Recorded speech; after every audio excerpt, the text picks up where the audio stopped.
guys, salut, it's Alex. So today I want to tell you, I guess something about me. Something, honestly, I'm a bit ashamed of. Okay, there we go. I love instant ramen. Oh wow, that's an addiction. Yeah, I know it sounds stupid, but guess what? I work in food. I try to be the example. And yet here I am, failing miserably, pigging out on instant ramen every time I need to edit a video in the rush. For that matter, I'll probably be eating instant ramen while editing this video as well. If you suffer from that craving too, please let me know in the comments. So I thought, why don't we make a small series about this? Like, what is exactly the problem? Which solutions can we find? How can we get through this together? Sounds good? Okay, deal. I'm not addicted. This is not an addiction.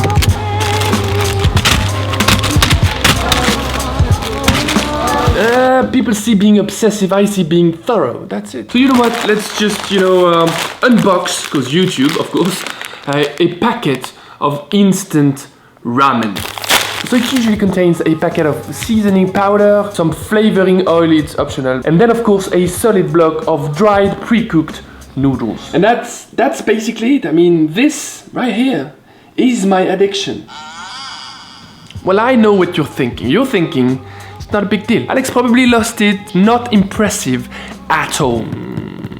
Well, you probably have to think again, because here is an insane promise. Instant ramen will save up on two of the most precious resources of our modern lives. Time, takes only 3 minutes to boil one, and money. The cheapest one I got was about 30 cents. I mean, what can you get for 30 cents? You can get nothing. You can get a few candies, the one that tastes not so good. So yeah, you start to understand the root of the problem, but it's not over yet. Let's give it a taste.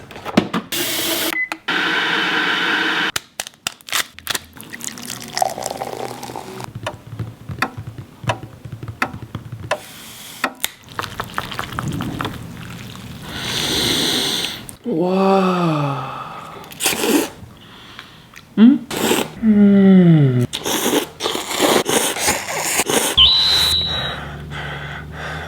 I can't deny the fact that it's so satisfying. I feel nourished. To be honest, I feel a little bit high too. There's a voice deep inside which is starting to try and convince me that my instant ramen addiction is not that bad after all. It's probably nothing. Ah, not that fast, Alex, not that fast. You come with me.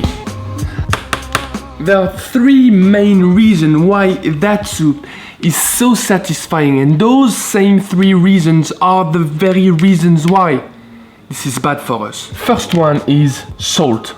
Oh. Salt isn't bad for us. In fact, it's quite needed in a regular diet. The thing is that, dietary guideline usually recommends to stay below 3.8 grams of salt per person per day, which means that with only one package, we are already way over it with 5.5 grams. Only one pack. Usually I take two. Second one is monosodium glutamate. It's a bit like salt, in fact. It's all about being reasonable. And although I could not find any numbers on this package right here, I'm pretty sure regarding what they did with the salt that they are not reasonable. And I'm also sure that they used artificial MSG. And the third one is fat. Ooh. I kept the best or most likely the worst for the end, as usually one package like this contains more than 25 grams of fat. Half of which usually is saturated fat, like the worst kind ever. I'm smiling because I'm mad. Don't get me wrong though, I know that fat is the best flavor carrier. I'm French after all, butter, cream, all that stuff. What's disturbing me is that noodles usually contains flour and water. Where's the fat? That's where it gets interesting, because as always, the devil is in the details. This time I'm speaking lower on purpose. It's not about the ingredients, it's not about the food itself, it's about the process, it's about how it's made. When industrials pre-cooked and dehydrate those noodles, they do it in the most time-effective and cost-effective way possible. They usually deep fry them. And that explains the tremendous amount of fat within noodles. There's a very simple way to verify what I just said. If you can get your hand on good noodles or you will soon find out that there is zero fat in them, just because they have been air dried instead of deep fried. But it takes more time, takes more money, So that's basically why it tastes so good. I mean, when you are so liberal with fat, MSG and salt, any food can taste good. So I guess for me, and I hope for you too, this situation is eye-opening. I mean, I'm seriously considering to slow down drastically my consumption of instant ramen. I'm gonna try to stop. I mean, I didn't say I'm gonna completely cut it out, I know, just cause I'm being realistic, alright? I'm a human. Yeah, it kind of feels like I just did open the box of Pandora, but yeah, don't worry. We have faced our demons and now we can move forward and try to recreate a safer